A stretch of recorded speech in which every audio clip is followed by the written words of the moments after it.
agradecer a la Fundación y a la UDG y a Mario y a Enrique esta invitación. Sí creo que en efecto hay un tema de populismo en México hoy, hay un tema de restricción de pluralismo. Pepe Woldenberg decía con mucha razón en la mañana que lo que vimos surgir a finales de los años 90, principios de este siglo, fue la expresión legal, política, abierta de un pluralismo que ya existía en la sociedad mexicana, pero que no había podido aflorar.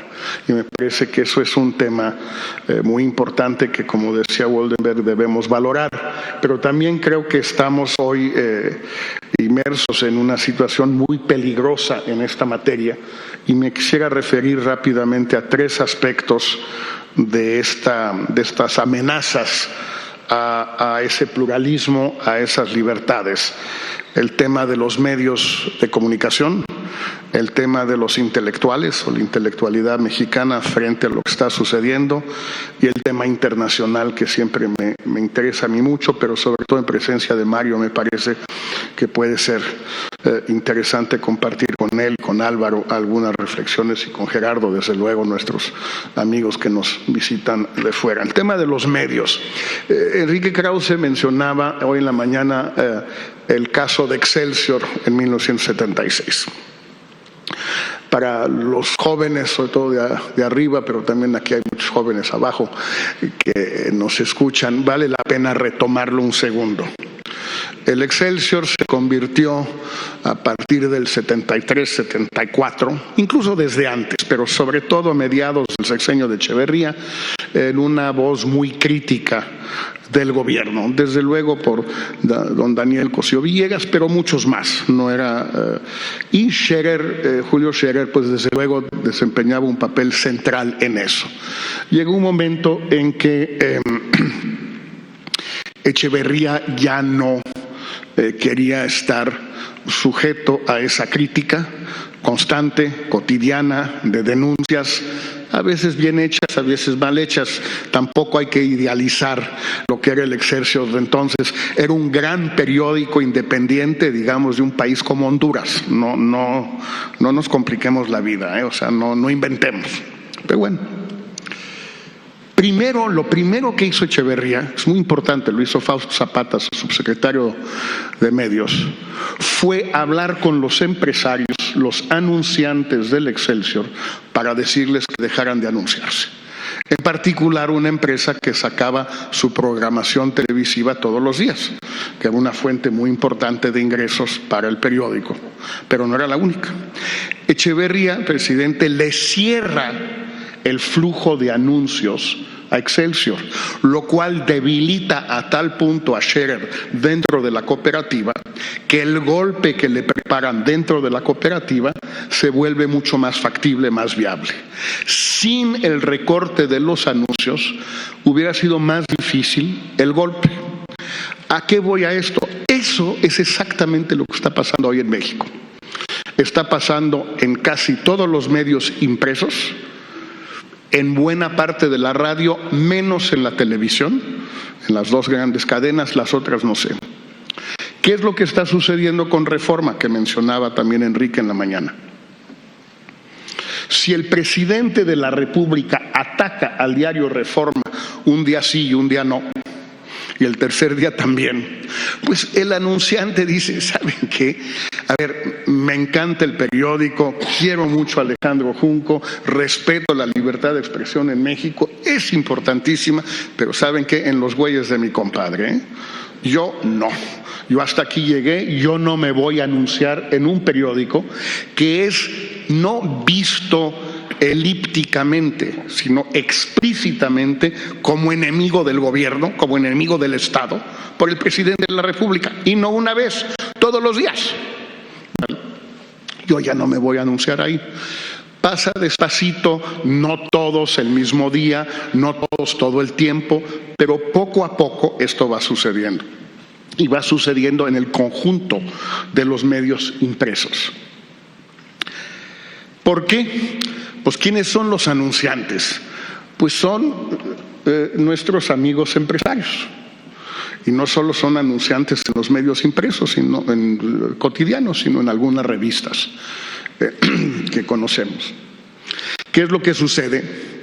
Pues poco a poco se le van secando las fuentes de financiamiento a esos medios impresos y radio, porque en efecto no pueden vivir sin esa publicidad privada. No estoy hablando de la del Estado, que por supuesto ya se recortó, pero bueno, finalmente tiene todo el derecho el Estado de recortar la publicidad con quien quiera.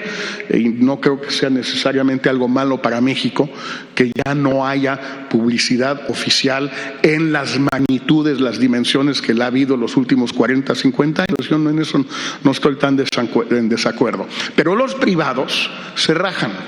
¿Por qué se rajan? Pues porque tienen intereses. Veamos los anunciantes cualquier día de la semana en la prensa mexicana. La mitad, por lo menos, son concesionarios. Es decir, son empresas privadas que tienen una concesión otorgada por el gobierno que la puede quitar. Quitarla es una bronca. O sea, no se dice fácil, no es tan sencillo, pero la pueden quitar. Son mineras, son telefónicas, son aerolíneas, son concesionarios. Bueno, pues cuando llega el momento de apretar, un concesionario es muchísimo más vulnerable que una empresa que no depende del visto bueno del gobierno para estar. Y eso es a lo que lleva es que poco a poco cada medio vaya cerrándose, no por el gobierno, insisto. López Obrador, con algunas notables excepciones, desde luego el caso de Enrique y varios otros, López Obrador personalmente no se mete con los medios, no tiene para qué hacerlo. Se mete, en Reforma desde luego, lo que López Obrador hace es hacerle entender a los anunciantes que, ¿para qué, hombre? No se compliquen la vida. Ese es el verdadero peligro que estamos viendo en los medios, porque es una política deliberada, consciente y clara. Yo tengo la impresión, esta sí es pura especulación, todo lo demás que he dicho es verdad científica, desde luego, pero esto es especulación, que la lógica del gobierno es que si desaparecen los medios impresos y buena parte de la radio, la televisión no importa. Tienen las mañaneras y tienen las redes. ¿Y qué más necesitamos? No, es que si no, el Universal, por dar un ejemplo, no va a informar de la última decisión, de la renuncia de la secretaria del Medio Ambiente. ¿Y qué diablos nos importa que el Universal informe sobre eso?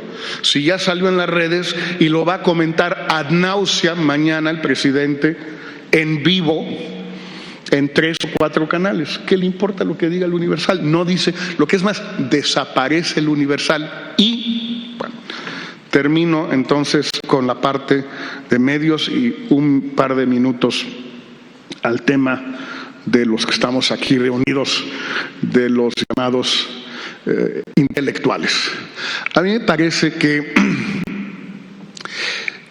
había llegado un momento en que afortunadamente la intelectualidad en México había perdido la influencia, la preponderancia que había tenido los años 60, los años 70, los años 80 todavía, porque el país se había democratizado y los intelectuales ya no tenían que ser la voz de los sin voz, porque los sin voz ya tenían voz.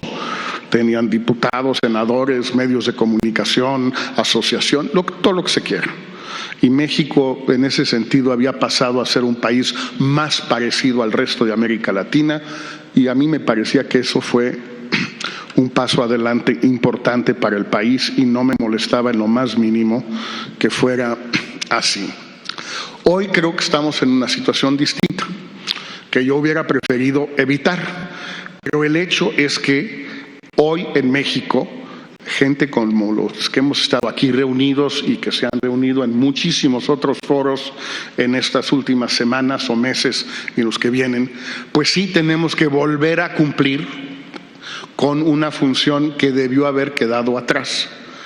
Pero para mí la clave de el cumplimiento posible de esa función, y haría también un llamado como lo hacía Enrique, pero yo no al presidente, sino a los colegas, es indispensable la acción colectiva.